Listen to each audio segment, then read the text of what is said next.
मेरा हो मन स्वदेशी, मेरा हो तन स्वदेशी। चैनल की सभी अपडेट पाने के लिए सब्सक्राइब करें और प्रेस करें बेल आइकन। मेरा होवे कफन स्वदेशी। मैं भारत को भारतीयता की मान्यता के आधार पर फिर से खड़ा करना चाहता हूं, उस काम में लगा हूं। अनुष्का पोटी पीना डाल के पिए। देशी गाय का सूप गर्म पानी में डाल के, ज्यादा बोलना पड़ता है तब थोड़ी आवाज निकलती है। इसके लिए आयुर्वेद की एक औषध लेना। उस औषध का नाम है मुलैठी, मीठी लकड़ी कहते हैं। ज्येष्ठ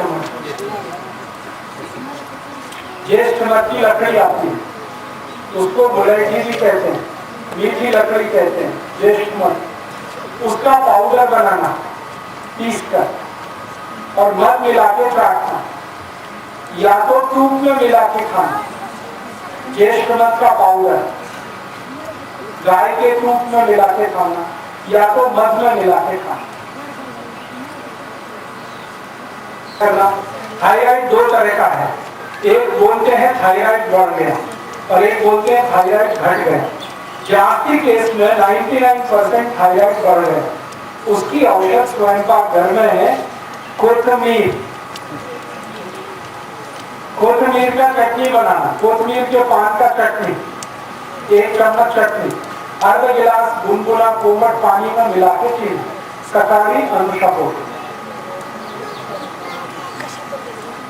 थायराइड की समस्या के लिए, जब थायराइड बढ़ गया, जिसको अंग्रेजी में कहते हैं हाइपरथायराइडिज्म, इस समस्या के लिए कोथमीर के पान की चटनी बना के कोमट पानी में आधा कप पानी या आधा गिलास पानी में 1 चम्मच चटनी मिला के पीना।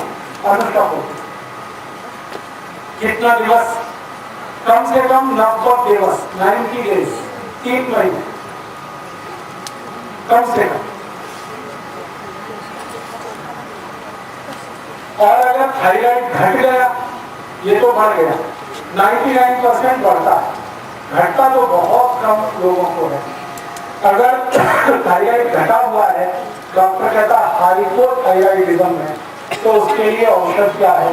उसके लिए औषध है पुदीने के पत्ते की चटनी, गुनगुने पानी में मिला के पी। घटा हुआ थायराइड है तो, बढ़े हुए में कोथमीर के पत्ते।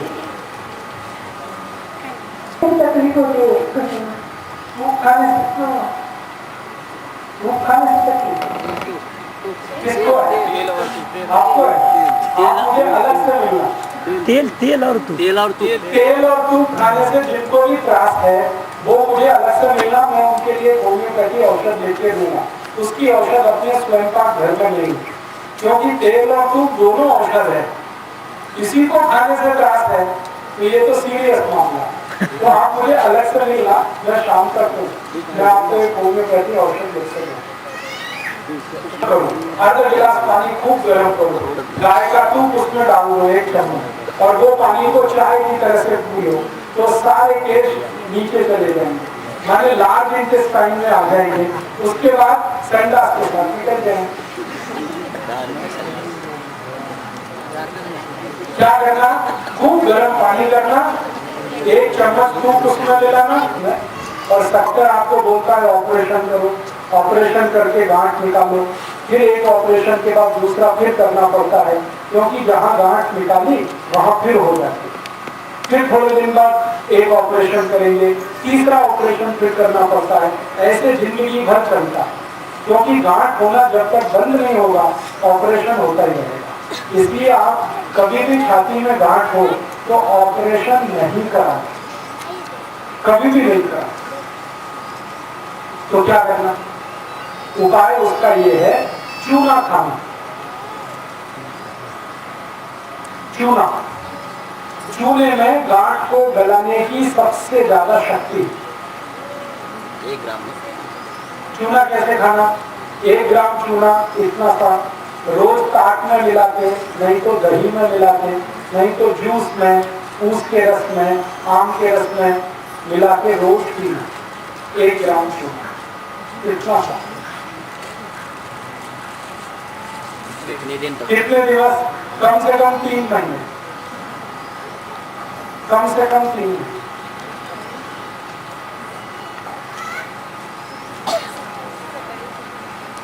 सुबह खाना चूना, जब भी खाना सुबह खाना। 3 महीने में 99% गांठ गलेगी। नहीं गले तो मुझे एक फोन करें, मेरा फोन नंबर लिख लो 942229 03599 942229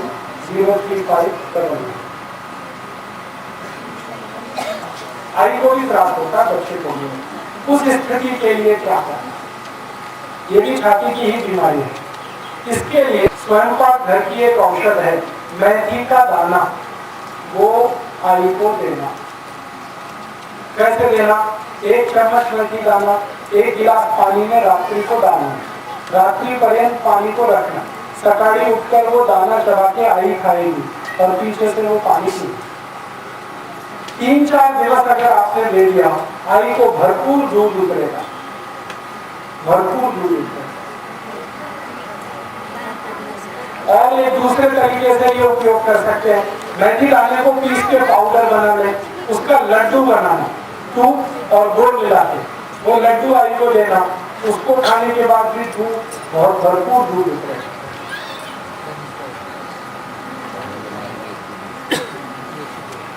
अंगार पड़ना, खट्टी डकारें आना, गैस बनना, एसिडिटी होना, ये सब रोग बहुत ज़्यादा है पेट के। ये सभी रोगों की एक औषध हमारे स्वयंपाक घर में है। मैंने थोड़ी देर पहले बोला था, ओवा, अजवाइन। ओवा को सेक करना तवे पे और कांच की बाटली में भर के रखना। जेवन नंतर, भोजन के बाद आधा चम्मच उसको चबा के खाना, बस इतनी सी औषध। ओवा को सेक करना, तवे में सेक करना, कांच की बाटली में भर के रखना। फिर भोजन के बाद चबा के उसको खाना, आधा चम्मच। तो गैस बनना, एसिडिटी होना, हाइपर एसिडिटी होना, पेट में जलन होना, छाती में जलन होना, गले में जलन होना, ये सब समस्या एक औषधि से ठीक हो जाती है।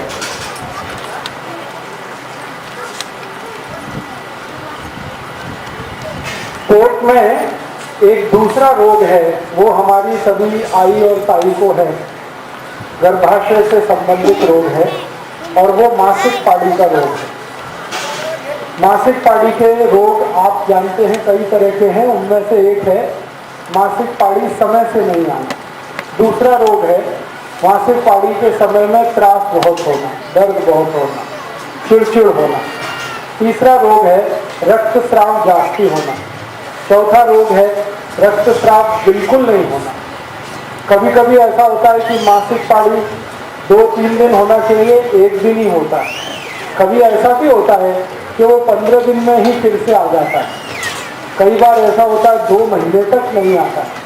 तो ये सब मासिक पाड़ी के जितने भी त्रास हैं, इसकी हमारे स्वयंपाक घर में बहुत अच्छी औषध है, या स्वयंपाक घर के बाहर औषध है। अशोक के पान का चटनी, अशोक है, अशोक का झाड़ देखा? अशोक, ये अशोक नहीं है, ये है, देखो ये झाड़ को क्या बोलते हैं मराठी? हाँ, ये अशोक का झाड़। अशोक के झाड़ 2 होते हैं, एक तो सीधा होता है लंबा, वो नहीं, और एक ऐसे फैला हुआ होता है गोल, जैसे ये है। ये वाला ज्यादा अच्छा।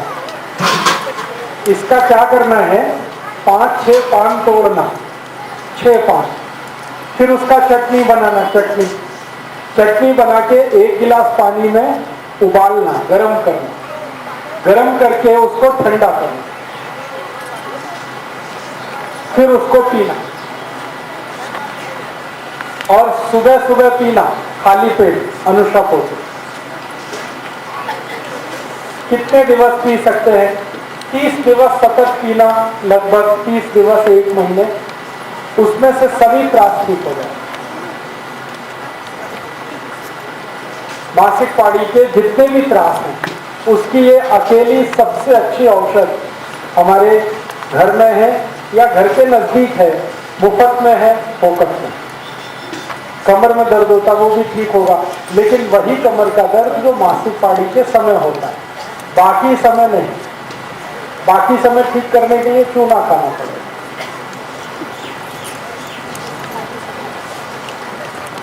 अभी मैं भोजन करता था, कोई 2-3 ताई मेरे पास आई थी मासिक पाड़ी की तकलीफ, उनके लिए भी यही औषध है। फिर से बताता हूँ, औषध बहुत महत्व की है, इसलिए आप उसको ध्यान से सुनिए, आप सभी के काम की है। ये अशोक के पान 5 या 6 तोड़ना, इसकी चटनी बनाना, चटनी बना के 1 गिलास पानी में गर्म करना, पानी इतना गर्म करना कि आधा हो जाए, ज्यादा देर गर्म करना, फिर ठंडा करना, उसको ठंडा करके पीना। और जो भी उसमें पान है ना वो चबा के खा लेना, उसको छानना नहीं।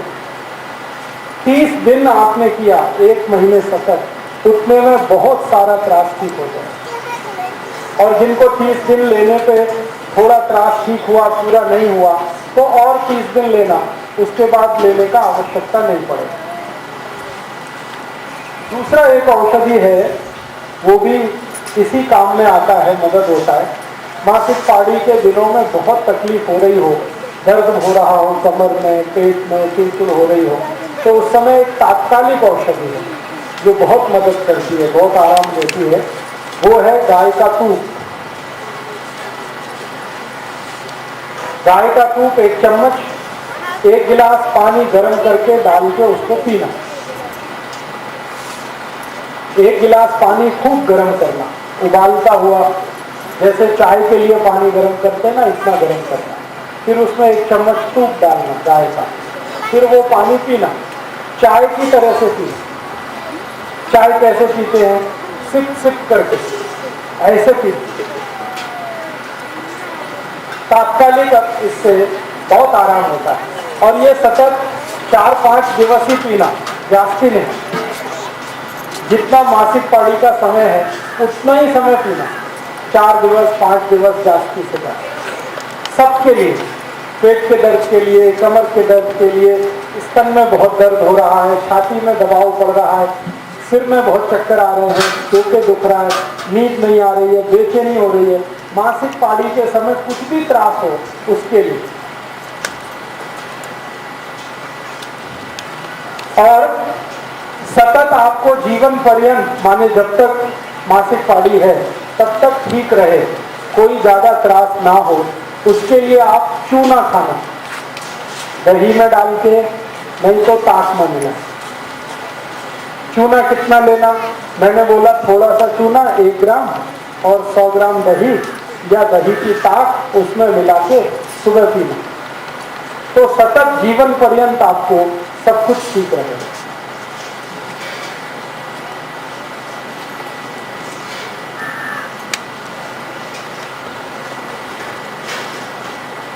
ठीक है, अभी कोई प्रश्न हो तो पूछो। लेकर और घुटने तक के दर्द के बारे में, बहुत बार दर्द होता है, और घुटने से लेके हमारे टांग तक भी बहुत सारा दर्द होता है। ये दर्द ज्यादातर संधिवात का है। संधिवात आप सब समझते हैं, बात का दर्द कहते हैं, संधिवात का दर्द कहते हैं, आर्थराइटिस कहते हैं, ऑस्टियोआर्थराइटिस कहते हैं। ये सभी दर्द के लिए सबसे अच्छी औषध हमारे स्वयं का घर में तो नहीं है, घर के बिल्कुल नजदीक में है। जैसे ये अशोक का पेड़ है, वैसे ही एक पारिजात का पेड़ होता है। पारिजात देखा आपने? पारिजात, उसको फूल आते हैं, छोटे सफेद रंग के फूल होते हैं, और वो फूल का जो डंडी होता है वो ऐसा होता है, केसरी नारंगी रंग का। तो वो झाड़ के पान लेना, 6 पान, तो उसका चटनी बनाना। चटनी बनाकर 1 गिलास पानी में डालकर खूब गर्म करना, इतना गर्म करना कि पानी आधा हो जाए, फिर उसको ठंडा करना और ठंडा करके फिर उसको पीना। अब इसमें ये ध्यान रखने का है कि अशोक के झाड़ के पान का पत्ते का जो चटनी और काढ़ा बनाना है वो तो दिवस में कोई भी समय ले सकते हैं, लेकिन ये पारिजात के पान के पत्ते का जो है, पारिजात के, ये सुबह ही लेना अच्छा है, ये दिन में नहीं ले सकते, सुबह सुबह लेना। किसका? पारिजात के पान वाला सुबह लेना, खाली पोट लेना, अनुषा पोटी लेना, नाश्ता करने से पहले लेना। तो इसमें ये करना कि रात्रि को पान तोड़ के चटनी बना के गरम करके उसको रखना, सुबह उठकर उसको पी। तो गुर्दे का दर्द, घुटने का दर्द, कमर का दर्द, फिर यहाँ टांग से लेके और नी जॉइंट तक के बीच का दर्द, ये हमारी ये उंगलियों का दर्द, हड्डियों का, सब तरह का दर्द इससे मिट जाता है। और कितना भी पुराना दर्द मिट जाता है। ये 30 दिवस सतत लेना, फिर थोड़े दिन के लिए कम करना या बंद करना, फिर दोबारा 30 दिवस ले सकते हैं। 30 दिवस लेना, 15 दिवस के लिए छोड़ देना, फिर से 30 दिवस ले सकते। एक बार 30 दिवस के बाद बीच में बंद जरूर करना, नहीं तो ये बहुत गर्म है। 30 दिवस से ज्यादा लेंगे ना तो गर्मी करता है, तो बीच में छोड़ के फिर अगले 30 दिवस ले सकते हैं।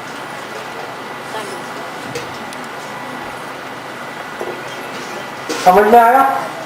ये फिर से समझ लीजिए, ये बहुत काम का है। कितना भी पुराना, 40 बरस पुराना, 50 बरस पुराना, 60 बरस पुराना, कितना भी पुराना, ये फिर से मैं बताता हूं। गुर्दे दुख रहे हैं, कमर दुख रही है, फिर आपके जंघा में दर्द है, ये आपके नी जॉइंट से लेके और एंकल जॉइंट्स के बीच में दर्द है, ये सभी दर्द जिसको हम संधिवात कहते हैं, बात कहते हैं, इसकी औषध है पारिजात के पान का काढ़ा। और मासिक पाड़ी के सभी त्रास के लिए औषध है अशोक के पान का काढ़ा। काढ़ा समझते हैं? पानी में उबाल के जो आपने तैयार किया वो काढ़ा ले, वो भी 30 दिन लेना। 30 दिन में सभी बीमारी ठीक होगी, नहीं ठीक हुई तो बीच में थोड़े दिन बंद करके फिर 30 दिन ले लेना। 30 दिन में 99% ठीक हो जाता है, जरूरत ज्यादा नहीं पड़ती। ज्यादा लोगों को तो 7-8 दिन में ठीक हो जाता है। ठीक है, अभी कोई प्रश्न है तो पूछो। ये दोनों विषय,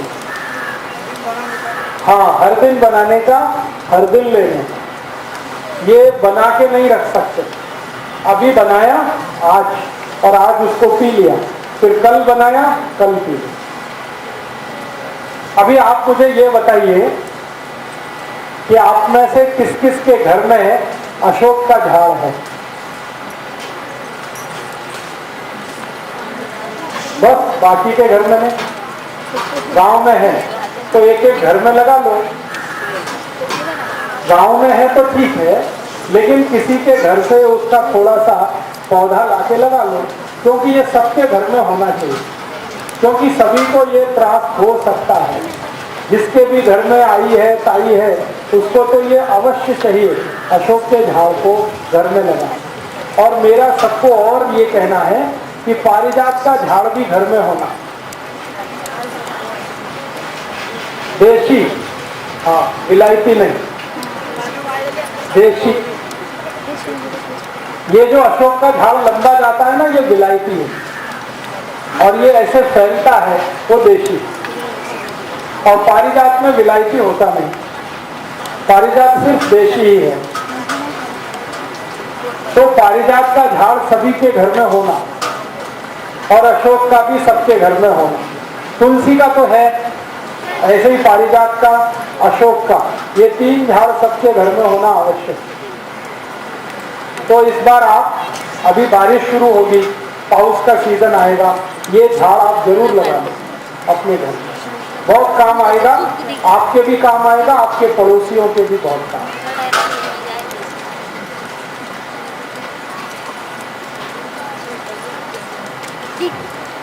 प्रश्न पूछिए। हाँ, एक प्रश्न है, अलग है थोड़ा। अशोक के झाड़ के बारे में मैंने आपको पूछा था, तो आप बोले थे कि सीता माता ने अशोक के झाड़ में सब। हाँ आपने रामचरितमानस पढ़ी, रामायण, राम की कहानी सबको मालूम। तो राम की जो धर्मपत्नी थी सीता, उनको रावण उठा ले गया। तो रावण का एक बहुत बड़ा बाग था, बागीचा, उसमें एक अशोक वन था। वो अशोक वन में सारे झाड़ अशोक के थे, वहां पर सीता को उसने रखा।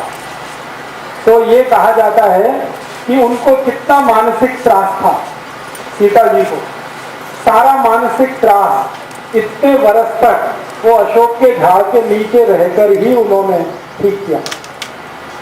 अशोक के झाड़ का कितना महत्व, सीता उसी के नीचे रहती थी और उसी के नीचे रहकर उन्होंने जीवित रखा अपने। तो अशोक का झाड़ बहुत अच्छा है, खासकर स्त्रियों के लिए सबसे अच्छा। तो हमारे घर में जितनी भी आई और ताई की समस्याएं हैं, मासिक पाली की, गर्भाशय से जुड़ी हुई, वो सब समस्याओं की औषध अशोक के झाड़ के पान से ही बनती है। औषध ऐसे ही बनती है जो मैंने आपको बताया, पान तोड़ के, चटनी बना के, पानी में गर्म करके, पानी को उबाल कर, आधा करके, ठंडा करके पीना। ठीक है, कर पाएंगे और बताएंगे दूसरों को, क्योंकि ये बहुत लोगों को आवश्यक है इसकी माहिती। और पारिजात के पान का भी, जिनको भी गठिया की तकलीफ है, संधिवात करें। अभी कोई प्रश्न है तो पूछिए।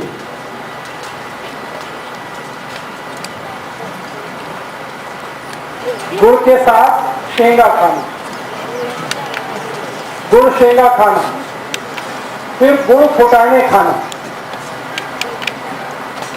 गुड़ फुटाने, गुड़ शेंगा, और उनको खाना केला दही, केला दही खाना, केला दूध खाना, और रोज रात को गाय का दूध और सूप मिला के पीना। जिनको तबीयत बढ़ाई, इन सभी के लिए ये उपाय। दूध, केला, विरुद्ध आहार जिनको करना ही है, जिनको तबीयत एकदम बारीक है, वो विरुद्ध आहार करने से जारी होगी, इसलिए दूध केला उनको जरूरी है।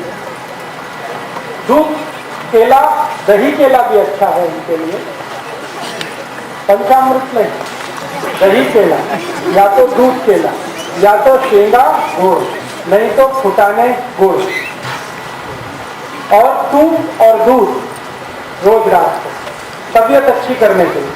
और तबीयत अच्छी करने के लिए उड़द की दाल खाना, उड़द। और खूब ज्यादा तबीयत करनी है तो तिल खाना, तिल चबा चबा के, तिल होता है ना, तिल काला हो तो अच्छा, नहीं तो सफेद तिल। भोजन के बाद जीवन नंतर 1 चम्मच तिल मुंह में डाल के चबा चबा के खाना है। हाँ, शेंगदाने खाने से क्या गुड़ के नहीं दुखे, कभी भी नहीं दुखे। शेंगदाना हमेशा खाना गुड़ के साथ, कभी भी गुड़ के नहीं दुखे। ठीक है, तिल खाना, गुड़ खाना, शेंग खाना, फुटाने खाना, उड़द की दाल खाना, केला दही, केला दूध, और सूप और दूध, इतनी चीजें कोई भी खाएगा तबीयत खूब अच्छी हो जाएगी। और आखिरी एक माहिती कि खूब अच्छी तबीयत करनी है तो ये सब खाते हुए टमाटर खाना, तो तबीयत अच्छी होगी और चेहरा एकदम लाल हो जाए, टमाटर जैसा लाल, कच्चे टमाटर, थोड़ा मिर्च डाल के, काली मिर्च डाल के कच्चा टमाटर खाएं, एकदम चेहरा लाल लाल, तबीयत भी बढ़िया, चेहरा भी है क्या? तो तबीयत अच्छा करने का सुन लिया, अभी तबीयत घटाने का भी सुनो। तबीयत घटाने के लिए जिनको भी तबीयत घटानी है उनके लिए सबसे ज्यादा आवश्यक है हमेशा पानी कोमट पीना, सतत कोमट पानी, गर्मियों में भी, उनाड़ा में भी कोमट पानी पीना, पहला उपाय। दूसरा उपाय है पानी घूट घूट करके पीना, सिप सिप करके। कल इस पर और भी आपको माहिती मिलेगी। पानी रुक रुक के पीना, घूट घूट पी के। तीसरा उपाय है कोमट पानी में मध मिला के पीना, मध, थोड़ा नींबू का रस, थोड़ा मध, थोड़ा कोमट पानी मिला के पीना, तबीयत कम करने के लिए। और तबीयत कम करने के लिए गाजर खाना, गाजर है ना, उसको घिसने का। तो कद्दूकस को क्या कहते हैं मराठी में, जिसको घिसते हैं? किसनी, किसनी में गाजर घिसने का। फिर वही किसनी में सेब घिसने का, सेब माने सफरचंद, एप्पल। 2-3 गाजर घिसने का, 2-3 सफरचंद घिसने का, फिर घिसके जो निकलेगा ना वो खाने का, गाजर और सफरचंद का मिक्स करके। सकाड़ी, नाश्ता पूर्व। तो अगर आपने 1 सेब और 3-4 गाजर रोज किसनी में घिस के खाया तो तबीयत बहुत कम हो जाती है। और जब कम हो जाएगी तभी बंद कर देना, नहीं तो बहुत त्रास हो जाएगा। यदि आपको लगा कि अभी तबीयत बराबर हो गई है, इससे ज्यादा कम नहीं करना है, तभी बंद करना। सतत खाते रहेंगे तो फिर बिल्कुल बारीक हो जाएंगे। ठीक है? अच्छा, एक कारण ये है, ये किसके लिए है? जिनको कुछ भी त्रास नहीं है लेकिन तबीयत जाती, हाँ, बीमारी कुछ नहीं है लेकिन बस तबीयत अच्छी है, बीमारी नहीं। अभी एक और कारण है कि जब भी तबीयत बहुत ज्यादा होती है किसी बीमारी से, उस बीमारी का नाम है हाइपरथायराइडिज्म। थायराइड की बात हुई थी ना, तो उनके लिए दूसरा उपाय है, उनको ये काम नहीं आएगा। क्या? सेब, सफरचंद और गाजर। ये गाजर और सफरचंद उनके लिए है जिनको त्रास कुछ भी नहीं है लेकिन तबीयत जाती है। अभी अगर थायराइड की समस्या है और तबीयत जाती हुई है तो उसके लिए वही है कोथिंबीर का रस, कोथिंबीर के पान की चटनी 2 चम्मच, 1 गिलास गुनगुना पानी, कोमट पानी, उसमें मिला के पी। सकाड़ी अनुशको, ये उनके लिए है जिनको थायराइड के कारण तबीयत जाती है। बिना थायराइड के तबीयत जाती हुई है तो सफरचंद, गाजर, और मैंने बोला था गुनगुना कोमट पानी, मध और उसके साथ थोड़ा सा नींबू का रस। ठीक है? अच्छा,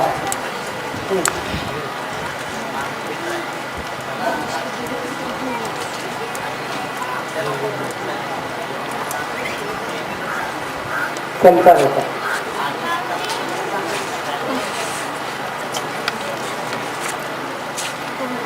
अभी इनका जो प्रश्न है इसका व्यक्तिगत उत्तर में दूंगा या तो दवा लिख के दूँ। अभी मैं 1-2 माहिती और देके ये अभ्यास पूरा कर रहा हूँ, मैंने ये अध्याय पूरा कर रहा हूँ। एक माहिती मुझे ये देनी है कि हमारे घर में छोटे बच्चे होते हैं, कई बार उनकी ऊंच नहीं बढ़ती, ऐसे बहुत बच्चे हैं ऊंच नहीं बढ़ती। उसके लिए तो एकमात्र औषध है चूना। जो बच्चों की ऊंच जाती नहीं है उनको दही में साथ में चूना मिला के खिलाना। चूना कितना? थोड़ा सा 1 ग्राम, जीरे के दाने के बराबर, दही कितना? 100 ग्राम, उसमें मिला के खिलाना सुबह। और कितने दिवस? कम से कम 1 साल। 1 साल। और ऐसे कुछ बच्चे हैं जो मतिमंद हैं। यहाँ पे कुछ 2-3 बच्चे हैं जो मैंने अभी देखे, मतिमंद, जिनकी बुद्धि का विकास नहीं हुआ, उनकी भी यही औषध है, चूना और दही। 100 ग्राम दही में चूना मिला के रोज देना। हाँ, अभी उंच बढ़ने का कभी तक होता है? 21 वर्ष तक। 21 वर्ष की उम्र तक उंच बढ़ता है। उसके बाद में तो जिनका 21 वर्ष पूरा हुआ वो उंच बढ़ाने के लिए चूना खाएंगे, लाभ नहीं होगा। 21 अभी नहीं हुआ है तो जरूर लाभ होगा, लेकिन 1 बरस खाना पड़ेगा सफल। मतिमंद हैं बच्चे, उनको तो कभी भी दे सकते हैं। मतिमंदता के जो रोग हैं उसमें 21 बरस, 30 बरस, 35, 40, कितनी भी उम्र तक आप दे सकते हैं। चूना दही में डाल। मतिमंदता कम होती है, मतिमंदता कम होती है, इंटेलिजेंसी बढ़ती है, होशियारी बढ़ती है। उंच कम करना नहीं, क्यों करना कम? वो ताई पूछती है उंच कम करना। सभी लोग परेशान है उंच बढ़ाने के लिए। हाँ हाँ, मैं अभी उस पर भी बात करूंगा। तो ये बात हो गई, उंच बढ़ाने के लिए हो गई, मतिमंदता के लिए हो गई, तबीयत अच्छी करनी है, तबीयत कम करनी है, सब हुआ। अभी और एक प्रश्न आ गया कि मासिक पाड़ी के कारण बहुत लोगों को बहुत सारी समस्याएं होती हैं।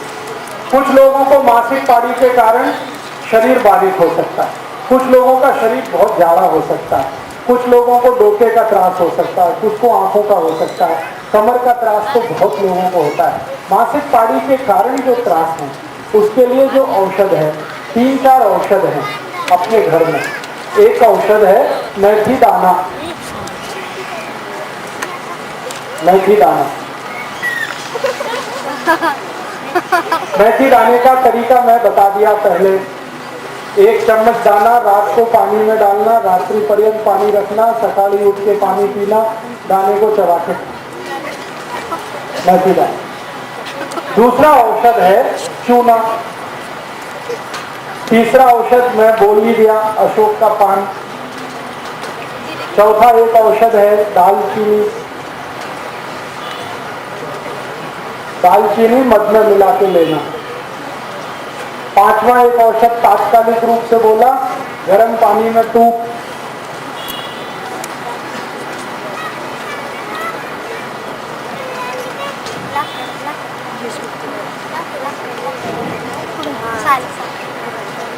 और एक आखिरी औषध है स्वयं पाक घर में। वैसे तो बहुत औषध है। मनुक्का। अब इसमें जो मनुक्का है वो काला वाला नहीं, काला वाला नहीं, काला छोड़कर कोई भी मनुक्का। मासिक पाड़ी के त्रास।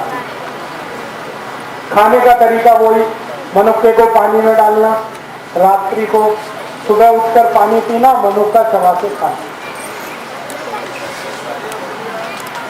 नहीं, एक एक करिए, एक साथ सब औषध करने का जरूरत नहीं है।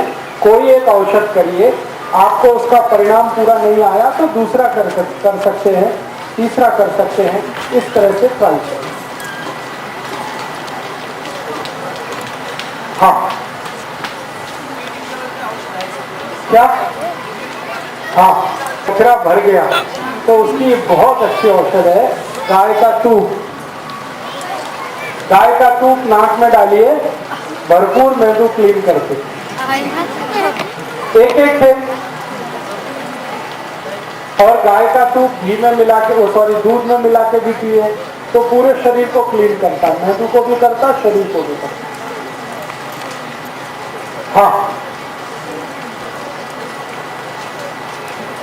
तो अब मैंने जितना मुझे बोलना था तो बोल दिया। अभी आपको कुछ पूछना है पूछो, नहीं तो मैं दूसरा अध्याय शुरू करने वाला हूं।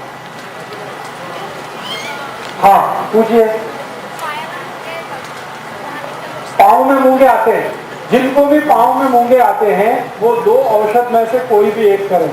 एक औषध है मनुख का खाना, रात्रि को मनुख का पानी में डालना, सुबह उठ के चबा के खाना, पीछे से पानी से, ये एक औषध। दूसरी औषध है चूना खाना, दही में डाल के, ताक में मिला के, ऊस के रस में मिला के, किसी में भी मिला के चूना खाना। दोनों में से जो अच्छा है आप उसे करिए। पाँव में मूंगे आना, हाथ में मूंगे आना, शरीर में मूंगे आना, कहीं भी मूंगे आना। जी, पित्त, पित्त इसका stone, gall bladder. Gall bladder stone की औषधि सबके लिए एक जैसी नहीं है, अलग अलग है। आप लिखवा लेना मुझसे, होम्योपैथी में, रसोई में नहीं है उसकी औषधि।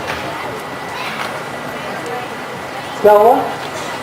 एड़ियां फटती है ना, टांट फटती है, हाँ, इसकी औषधि है, बहुत बहुत आसान औषधि है। एक तो है आपके घर में एक औषध बना के रखना, उस औषध में 3 वस्तुएं लगती हैं, ग्लिसरीन, गुलाब पानी, नींबू का रस। ग्लिसरीन, गुलाब पानी, नींबू का रस,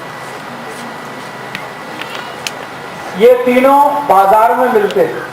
आप इसको लेना, बराबर मात्रा में लेना, और एक कांच की बाटली में मिला के खूब अच्छे से हिला के रखना। रात्रि को जब आप सोएंगे तो आपकी टांच पे लगा के सो। ग्लिसरीन, गुलाब पानी, नींबू का रस, तीनों को मिक्स करना, रात्रि को पाँव में लगा के मालिश करके सोना, सुबह उठकर कोमट पानी से पाँव धोना।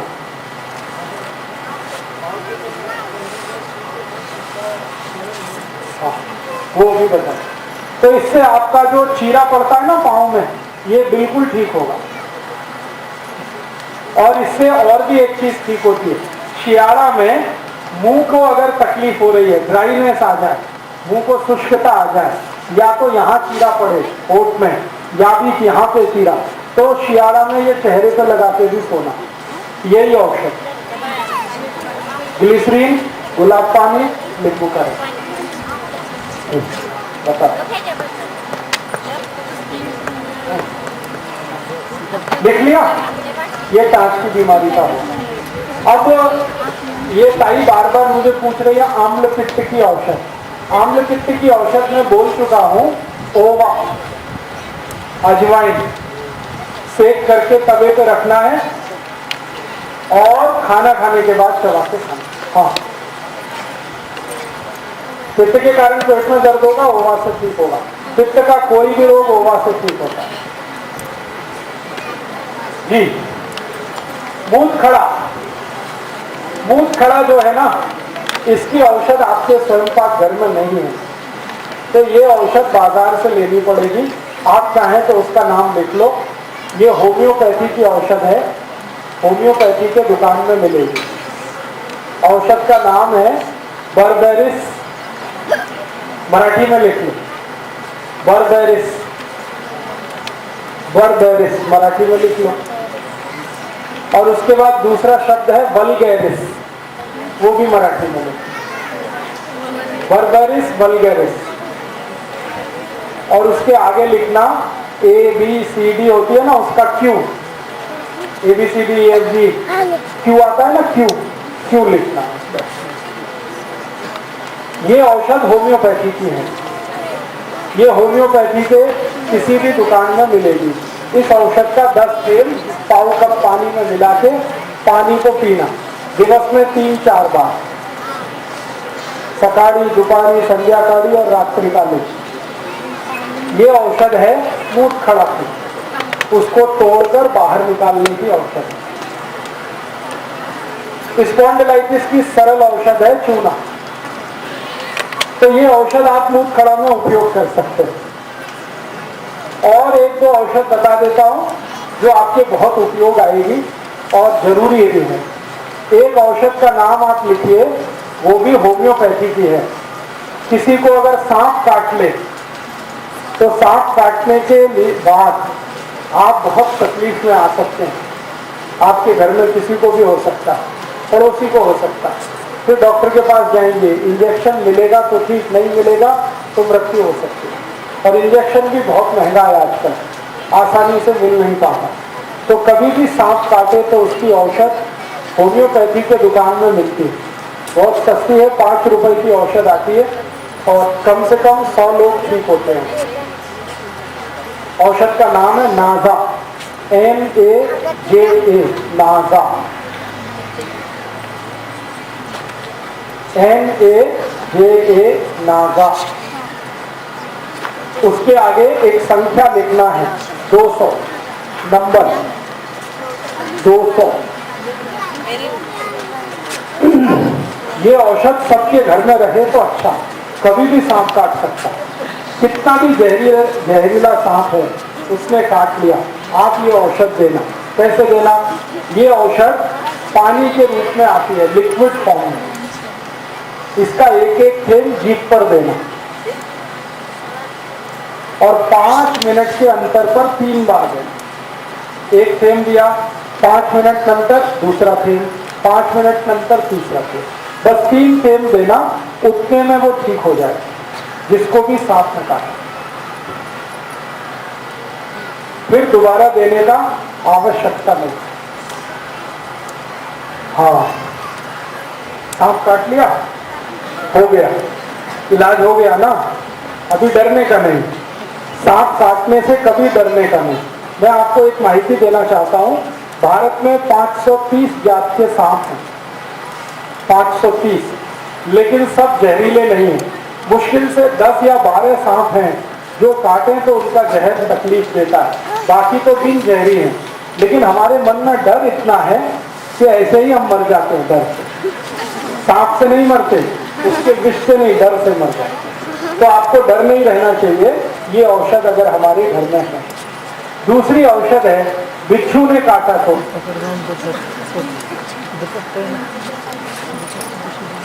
बिच्छू ने काटा तो उसका औषध है, वो भी होम्योपैथी का है, घर में नहीं है, स्वयं घर में ये औषध नहीं है। बिच्छू के काटने का औषध है साइलिशिया, या उसको सिलिशिया भी कहते हैं। अंग्रेजी उसकी है SILICEA,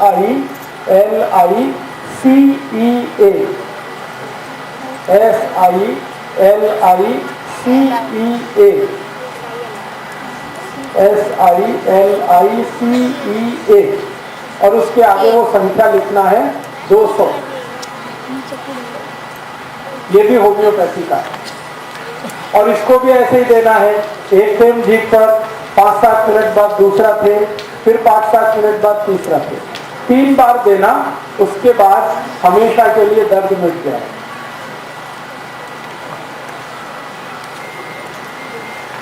अभी एक तीसरी औषध है, कुत्ते ने काटा। अब कुत्ता कई बार काटे और पागल कुत्ता है तो बहुत त्रास। घर का कुत्ता है तो कोई त्रास नहीं, पागल कुत्ता है बहुत त्रास होता है, इंजेक्शन लगते हैं, बहुत महंगा पड़ता है ट्रीटमेंट। उससे अच्छा ये है कि आप ये औषधि घर में रखें। इस औषधि का नाम है हाइड्रोफोबिनम।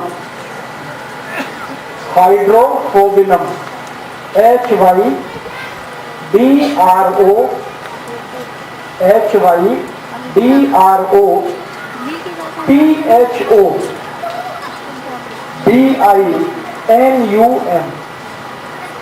हाइड्रोफोबिनम।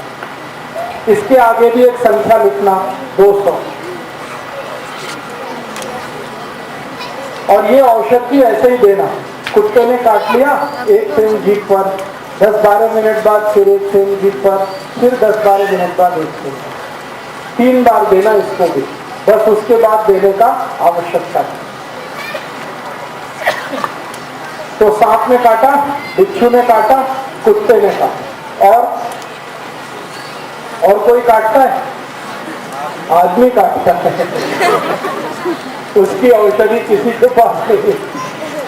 अच्छा, कई बार डांस काटता है, डांस, और कुछ खतरनाक डांस काटते, मलेरिया हो जाता है, तो उसकी भी एक औषध है।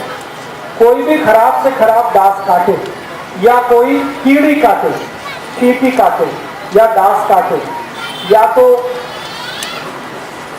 मराठी में क्या कहते हैं, मधुमक्खी, मधुमाखी, ये भी काट सकते। तो मधुमाखी अगर काट रही है तो उसकी औषध का नाम लिख लो, एपिस, APIS, APIS, एपिस। मधुमाखी काटे, कहीं पे भी काटे, और उसके भी सामने लिखना संख्या 200, एपिस। ये भी एक एक दिन जीप पर। और मधुमाखी को छोड़कर कोई भी काटे, डांस काटे, कीड़ी काटे, तो औषध का नाम है लीडम,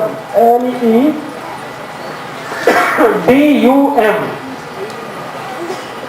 LEDUM, लीडम।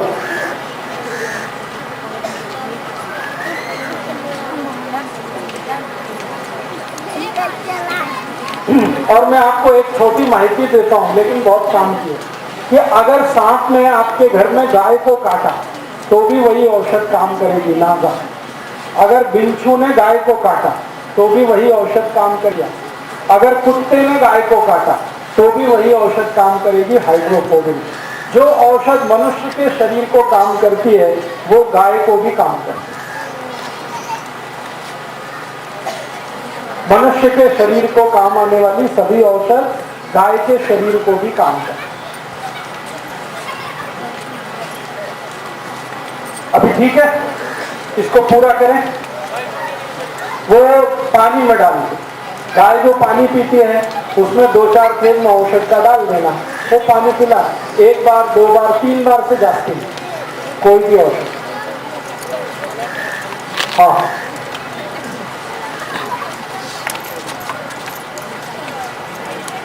कोई साइड इफेक्ट। थोड़ा ज्यादा खाएंगे तो बस इतना ही है कि थोड़ा पित्त बढ़ सकता है, बाकी कोई साइड इफेक्ट नहीं। अर्धशीशी, कोई भी किसी को दर्द है तो नाक में गाय का तूप रात को डाल के सोएंगे, अर्धशीशी बिल्कुल ठीक होगा।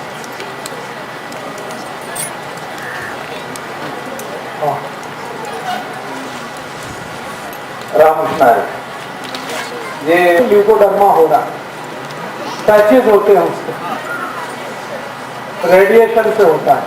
हाँ बिल्कुल, ये पुदीने के पत्ते की चटनी से बिल्कुल ठीक हो। पेट साफ होने के लिए सबसे अच्छी औषध त्रिफला चूर्ण, दूसरी औषध मनुक्का।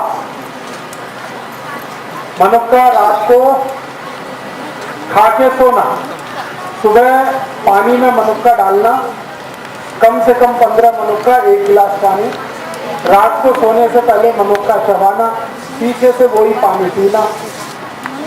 ये पेट साफ करने के लिए बहुत उपयोगी है। दूसरी औषध है त्रिफला चूर्ण, 1 चम्मच 1 गिलास पानी में डाल के सुबह सुबह उठकर पीना, ये दूसरी औषध। दोनों में से कोई एक करना, दोनों एक साथ कभी भी मत कर। अभी मैं एक दूसरी माहिती की तरफ आपको लेके जाना चाहता हूं। हमारे घर में कोई भी आई को बच्चे होते हैं तो हमारे बच्चे स्वस्थ हों, तंदुरुस्त हों, बहुत अच्छे मेधावी हों, उनके जीवन में इंटेलिजेंसी हमेशा रहे, IQ उनका बहुत अच्छा रहे, समाज का काम अच्छा करें, तो उसके लिए क्या करें? इसके लिए छोटे छोटे कुछ मैं उपाय बताता हूँ, आप जरूर उनका अपने जीवन में उपयोग करें। सबसे पहला उपाय है किसी भी आई को और किसी भी बाप को, माने पिता को, आई को और पिता को, दोनों को अपने जीवन में एक चीज हमेशा ध्यान रखनी पड़ेगी। अब भी अगर उनको बच्चे स्वस्थ, तंदुरुस्त, तेजस्वी, तपस्वी, संस्कारी और समाज का काम करने वाले ऐसे बच्चे अगर चाहिए तो उन बच्चों को पैदा करने से पहले उसका नियोजन करना पड़ेगा।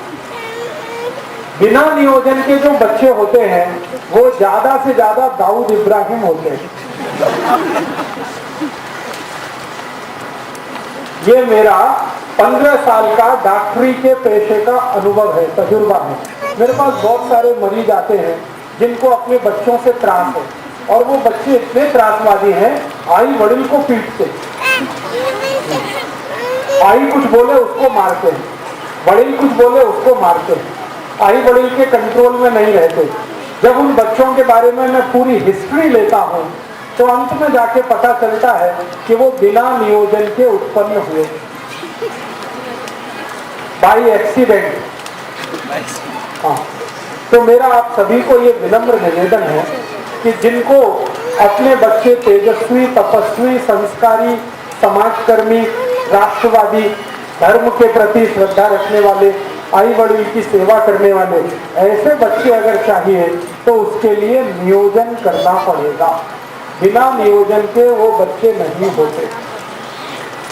सबसे पहला फैसला आपको ये करना पड़ेगा। जैसे आप बहुत सारे काम के लिए नियोजन करते हैं, घर बांधने के लिए नियोजन करते हैं, कैसे करते हैं? एक एक पैसा बचाते हैं, जितनी पगार है उसमें से पैसा काट काट के बचा बचा के घर बांधने का नियोजन हमारा होता है। ऐसे ही हम नौकरी के लिए बहुत सारे नियोजन करते हैं, तो ऐसा ही नियोजन आपको करना है। ठीक है? अब नियोजन क्या है? नियोजन करना है, ये पहली बात ध्यान रखिए। बिना नियोजन के बच्चे होंगे तो मैंने आपको बताया वो संस्कारी हो नहीं सकते।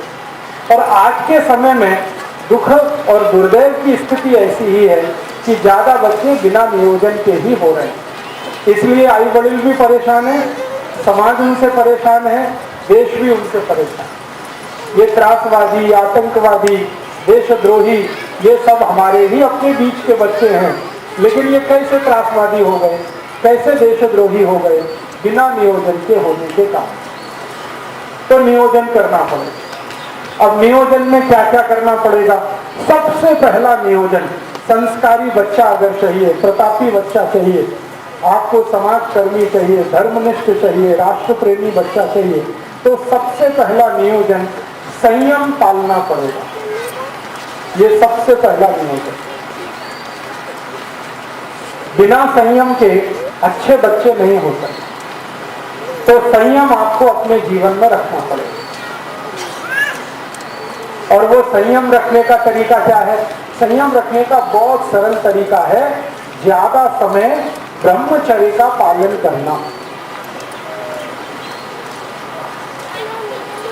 ब्रह्मचर्य संयम पालने का सबसे बड़ा तरीका है, सबसे आसान तरीका ये ब्रह्मचर्य का पालन करना। अभी मेरा जो फिजियोलॉजी और एनाटॉमी का अभ्यास है, विज्ञान का जो अभ्यास है, उस अभ्यास के हिसाब से मैं एक जानकारी देना चाहता हूँ। इस जानकारी को आप गंभीरता से सुने, स्वीकार करें। स्त्री के लिए संयम पालना बहुत आसान है, पुरुष के लिए नहीं। माने क्या है?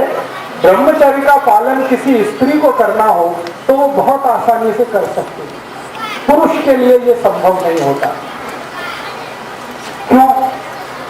इसलिए कि ईश्वर ने स्त्री का शरीर ऐसा बनाया है जो पुरुष से ज्यादा अच्छा है क्वालिटी में। कुछ ऐसे हार्मोन्स हैं, कुछ ऐसे केमिकल्स हैं जो स्त्री शरीर में ही है, पुरुष शरीर में नहीं है। और वही हार्मोन स्त्री को ब्रह्मचर्य पालन करने में मदद करते हैं। तो स्त्री को ब्रह्मचर्य पालना अगर करनी है तो वो उसके लिए बहुत सहज है, सरल है, बहुत आसान है। जैसे हमारे जीवन के बहुत सारे काम हम सहजता से और आसानी से करते हैं, वैसे ही ब्रह्मचर्य का पालन और संयम का पालन किसी भी स्त्री को बहुत आसान है। पुरुष को उसके लिए प्रयास करना पड़ता है, स्त्री वो बिना प्रयास के ही कर सकती। तो मैं ये बात जो कह रहा हूं वो सब भाइयों के लिए कह रहा हूं कि अगर अच्छी संतान चाहिए, तेजस्वी, तपस्वी, संस्कारी संतान चाहिए तो आपको ब्रह्मचर्य का पालन करना। अब ब्रह्मचर्य का पालन करना है तो इसका मतलब क्या है? इसका मतलब सीधा सा ये है कि आप अपने जीवन का थोड़ा ऐसा नियोजन करो जिसमें ज्यादा आपको स्त्री के साथ संसर्ग ना करना पड़े। साल में 1 या 2 बार करें तो सबसे अच्छा, नहीं तो महीने में सिर्फ 1 बार। ऐसा आपको अपने जीवन में कुछ नियम बनाना पड़े। इस नियम का पालन करने के लिए संकल्प चाहिए। संकल्प के लिए आपको एक औषधि की मदद लगेगी, तो वो आप याद रखिए। वो औषधि है आल का रस, आल, अदरक। तो अदरक का टुकड़ा अगर मुंह में रख के चूसते रहें तो ये हमारे संकल्प को मजबूत करने में बहुत मदद करता है। किसी भी तरह का संकल्प हो, ब्रह्मचर्य पालन का संकल्प हो, व्यसन मुक्ति का संकल्प हो, पैसे के पीछे नहीं भागने का संकल्प हो, अपने जीवन में साधारण तरीके से रहने का संकल्प हो, ये सभी संकल्पों में मदद करता है। तो हमें अच्छी संतान के लिए संयम का पालन ब्रह्मचर्य की मदद से करना है और कोशिश करनी है कि साल में 1 या 2 बार, नहीं तो महीने में ज्यादा से ज्यादा 1 बार, ये आपको करना है पुरुषों को। स्त्रियों के लिए ये सहज है, सरल है, क्योंकि भगवान ने उनको कुछ ज्यादा गुण दिए हैं, उनमें से एक गुण ये है। अब ये गुण होने का एक ही कारण है, मैंने बताया कि उनके शरीर में कुछ ऐसे हार्मोन्स हैं जो पुरुष के शरीर में नहीं। अब उन हार्मोन्स का नाम लेके कॉम्प्लिकेशन नहीं करना चाहता, बस आपको समझाने के लिए। तो आपको बच्चों का नियोजन करना है और नियोजन इस तरीके से करना है। पहला कदम उस नियोजन का संकल्प करना ब्रह्मचर्य का। दूसरा, नियोजन का दूसरा भाग क्या? दूसरा भाग आपको नियमित रूप से अपने जीवन में चूने का इस्तेमाल करना।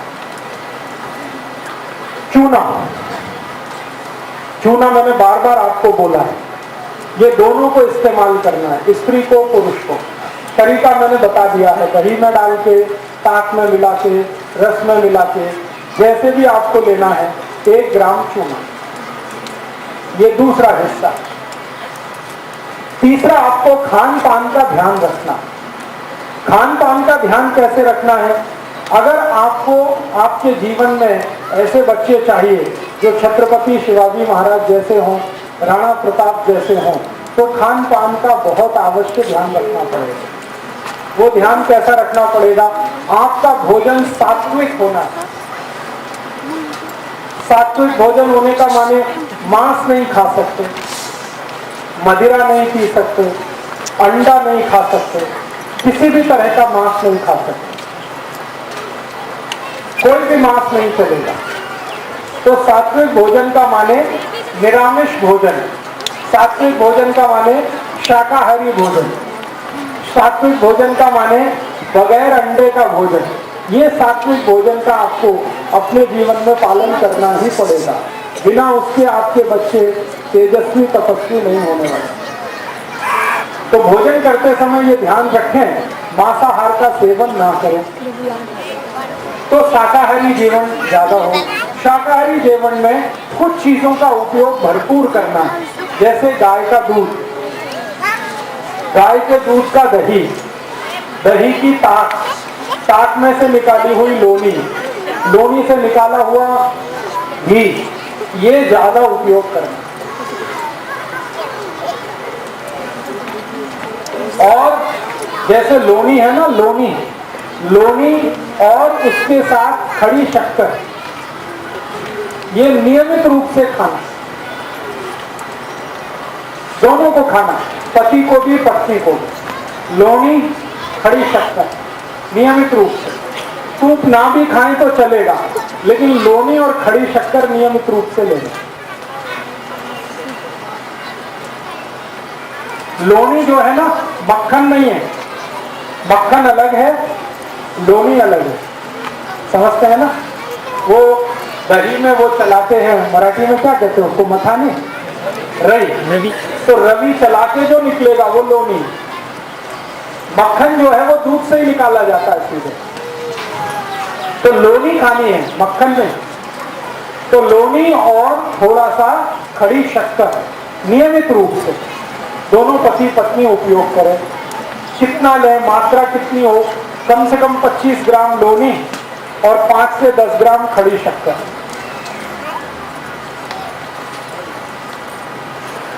और इसके अलावा जो नियमित रूप से आपको भोजन में लेना है, तिल आपको नियमित भोजन में खाना है। तिल, मसूर की दाल, मूंग की दाल नियमित रूप से खाना। एक दिवस मूंग की दाल, एक दिवस मसूर की दाल, ऐसे नियमित रूप से खाना। और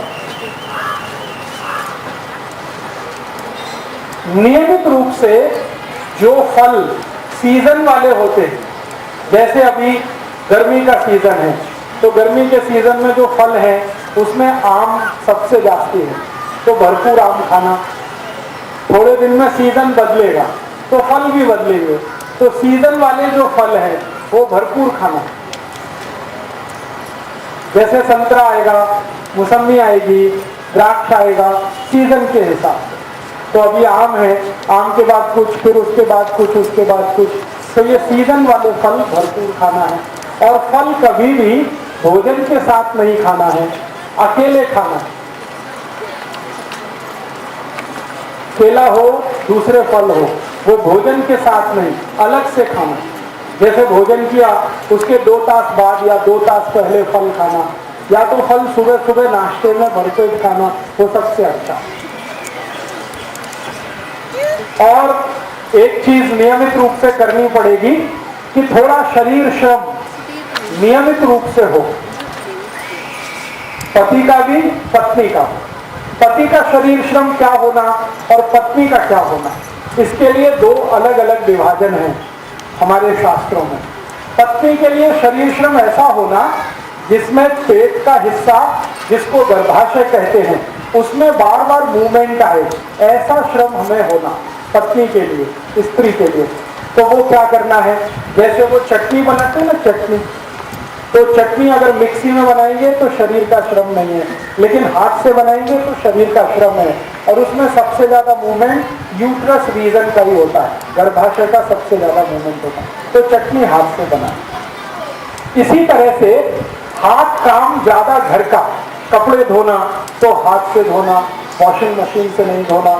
चटनी बनाना तो हाथ से बनाना, रोटी बनाना तो हाथ से बनाना। आजकल रोटी बनाने का मशीन आ गया है, इसलिए मुझे ये बोलना पड़ता है। रोटी बनाना तो हाथ से, कपड़े धोना तो हाथ से, चटनी बनाना, ये सब स्त्रियों के लिए। और एक बहुत अच्छा श्रम है, अगर आप सब करेंगे तो बहुत अच्छी संतान आपको होने वाली है। वो श्रम क्या है, चाकी चलाना।